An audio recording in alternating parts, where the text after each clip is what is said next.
The forest always feels different just before something goes wrong. The air gets heavier. The sounds thin out.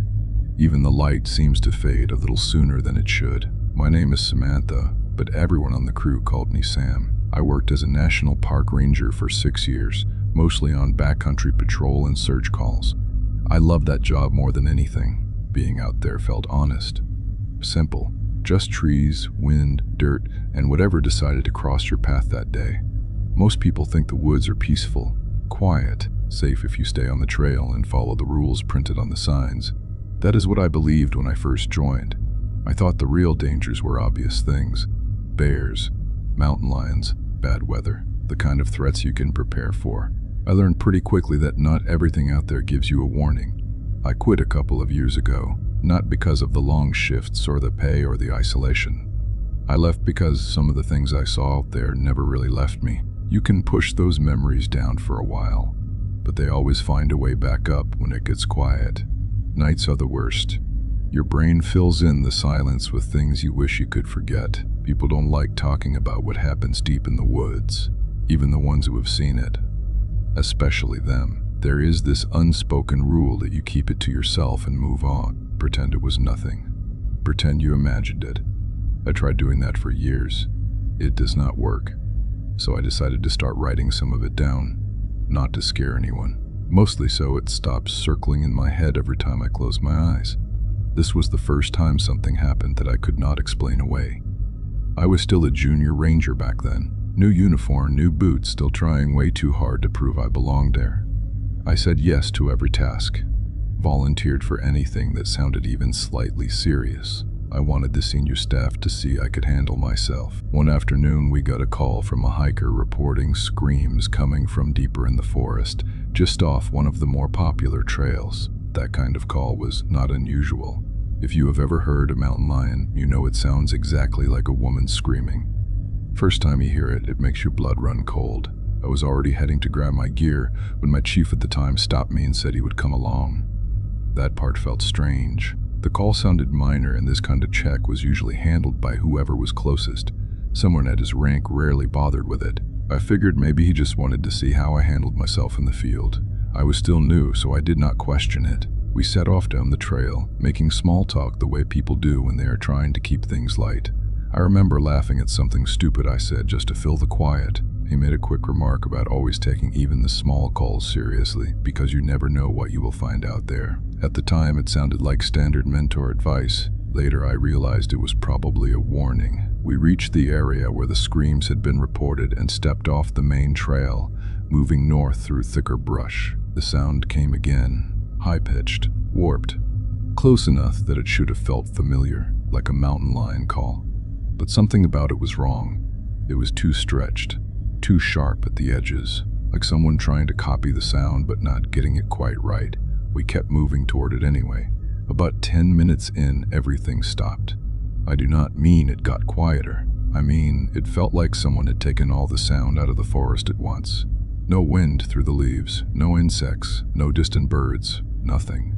The silence pressed in so hard it felt like my ears had been sealed shut. For a second, I genuinely thought I had gone deaf. I looked at my chief, and he was already staring back at me with this tight, controlled expression. Not confused, not surprised, just tense. The kind of look you get when something you hoped would not happen just did. Then the silence shifted. At first it sounded like a low buzzing somewhere behind us, a faint vibration that you almost convince yourself is just in your head. Except it kept building.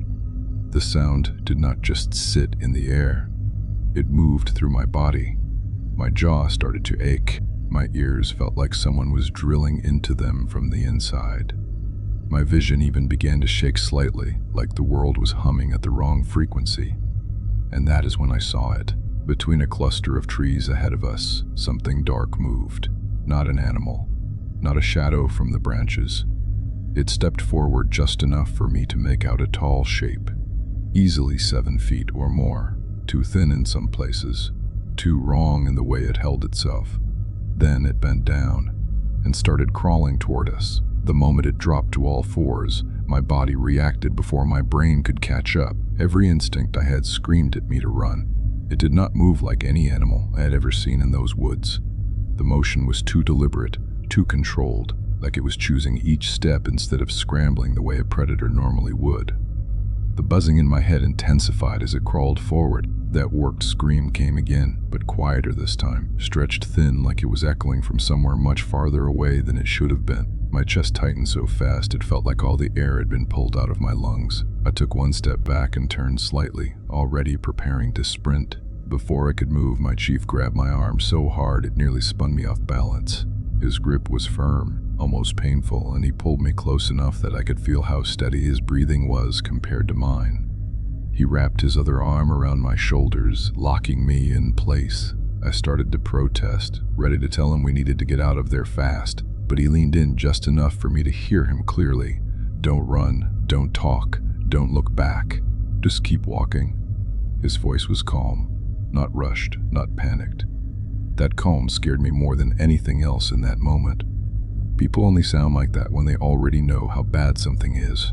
Every part of me wanted to turn around and bolt down the trail. The urge was so strong my legs were actually shaking from the effort of holding still, but something in the way he said it made me listen. It felt less like advice and more like a rule that should never be broken, so we started walking, slow, controlled, like nothing was wrong. Behind us, the buzzing followed. It was not loud in the normal sense. It sat somewhere deep in the back of my skull, vibrating through my teeth and up into my ears. Mixed into it was that faint, uneven wailing. Not close enough to touch us, but close enough that I knew it was still there. I could feel it tracking us. Every second stretched out. That short walk back toward the trail felt endless. My mind kept imagining it right behind me, close enough to reach out if I made one wrong move. The worst part was not seeing it. It was knowing it was there without any proof. I kept staring straight ahead, focusing on the rhythm of our steps. One foot, then the other. Dry leaves crunching under our boots sounded painfully loud compared to the dead silence around us. Even the air felt thick, like we were pushing through something invisible. At one point, the buzzing surged so sharply that my jaw clenched on its own. I tasted metal. For a second, I thought I might black out. My chief tightened his grip slightly, like he felt me stumble, but he never turned around. He never even slowed down. That told me everything. Whatever was behind us, he had dealt with something like it before. After what felt like hours but was probably only a few minutes, the forest changed again. The pressure lifted first, then a distant bird call cut through the air. Wind moved through the branches above us. Normal sound flooded back all at once, almost painfully loud after the silence. The buzzing stopped. The wailing faded with it. I did not hear anything following us anymore. We stepped back onto the main trail, and the difference was immediate. It was like crossing an invisible line. My legs finally gave out a little, and I had to steady myself just to stay upright. My hands were shaking so badly I could barely unclench my fingers. My chief released my arm and adjusted his gear like nothing unusual had happened. That broke me. All the fear I had been holding in snapped at once. I turned on him, demanding to know what the hell that was. My voice came out louder than I intended, almost frantic. The words were tripping over each other because my brain still could not process what I had just seen. He did not answer right away. He just kept walking down the trail toward base, steady pace, same calm posture. I followed a few steps behind, still trying to get him to say something. Finally, without even looking back, he spoke. "There are things in these woods that have been here longer than us." He paused for a moment, like he was choosing how much to say. "Things we can't explain, and things we can't get rid of." The way he said it was not dramatic. No attempt to scare me. It sounded like someone stating a simple fact. That made it worse. I remember feeling this cold realization settle in my stomach, that he truly believed what he was saying. Then he added one more line, still without turning around. "If you don't think you can handle that, you should pack your bags now." We walked the rest of the way back in silence. I stayed on the job after that. When the work was normal, it was actually great. Good people, beautiful places, days where nothing happened except helping lost hikers and fixing trail markers. I kept telling myself there had to be a logical explanation for what we saw, some strange animal, some kind of sound distortion playing tricks on my head. But deep down, I knew that was not true. And that first encounter was only the beginning. By the time we reached the main station, my hands were still trembling. I tried to hide it by keeping them busy, checking my radio, adjusting my pack, doing anything that made it look like I was focused on routine. Inside, though, my thoughts were spiraling in circles. Nothing about what happened out there fit into anything I had been trained for. We logged the call as an animal noise investigation. That was it. No long report, no follow-up discussion. Just another line added to the day's paperwork like it never meant anything more than a routine check. I remember staring at the screen for a while, expecting someone to say something. No one did. The others at the station acted completely normal. A couple of them joked about how mountain lions always sound worse than they actually are.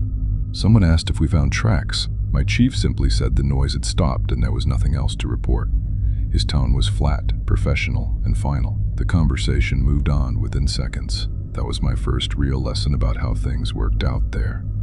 You do not talk about what you cannot explain.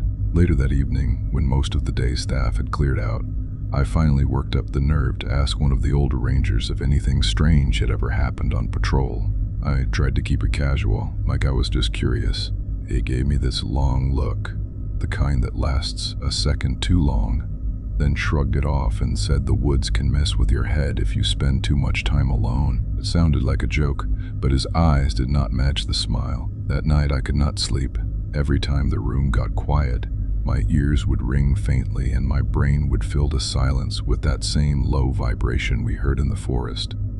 I kept replaying the image in my head, that tall shape stepping between the trees. The way it bent down, the way it moved without rushing, like it already knew we were not going anywhere. The worst part was remembering how my chief reacted. He was not surprised, he was not confused.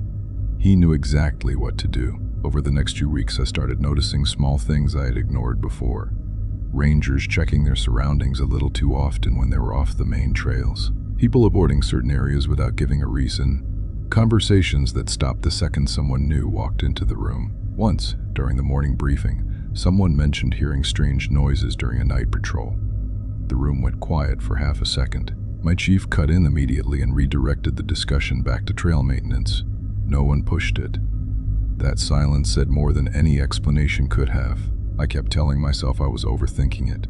Stress does weird things when you are new to a job like that. Long hours, isolation, too much imagination filling in the blanks. That is what I repeated every time the memory surfaced. But there were moments when the forest felt different. You would be walking a completely normal route, birds calling, wind moving through the trees, everything exactly the way it should be. Then, without warning, the air would shift. Not colder, not warmer, just heavier. Like the space around you had suddenly become aware that you were there. In those moments, every sound seemed farther away. Your own footsteps felt too loud. Your breathing sounded wrong inside your ears. It created this creeping sense that you were not alone, even when your radio was quiet and your partner was miles down another trail. I started understanding why some of the older rangers never turned their backs on open tree lines. I also understood why my chief told me not to run. Running makes you prey. Whether that thing behind us was an animal, something human, or something else entirely, it reacted to movement. That slow, controlled walk back to the trail might have been the only reason we made it out without provoking it further. That thought sat in the back of my mind every time I stepped off the main path after that day. For a while, nothing else major happened. Days went back to normal calls. Lost hikers, broken signs, routine patrols through areas I had already memorized. The forest even felt peaceful again sometimes, the way it used to when I first joined. Those stretches almost convinced me that the encounter had been a one-off incident, something rare enough that I would probably never see it again. I wanted to believe that, because the alternative meant accepting that there were parts of those woods we did not understand at all. Unfortunately, that first experience was not the strangest thing I would come across during my first year. There were other moments, smaller at first, easy to brush off if you tried hard enough. Then things started showing up that had no reason to be there. Structures that did not belong. Places that felt wrong the second you stepped near them. At the time, I thought the crawling figure would be the memory that stayed with me the longest.